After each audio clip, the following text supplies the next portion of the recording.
و یک خونوار. اگه ارزون ترین غذا توی ایران الان فرض کن که حتما اینطوره، فلافله، هر وعدهش برای یه نفر میشه 50 تومن، 3 تا وعده 150,000 تومن.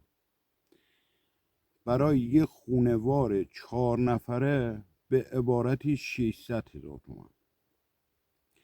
در ماه 18 میلیون که فقط و فقط فلافل بخورن، هیچ گونه هزینه دیگری نداشته باشن، باید درآمدی بالغ بر 18 میلیون در ماه داشته باشن.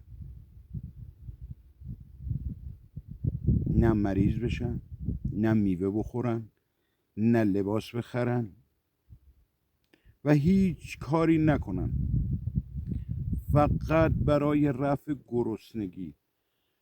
خونوار 2 نفره 9 میلیون، خونوار 4 نفره 18 میلیون که فقط از گرسنگی نمیرن. آره قربونت،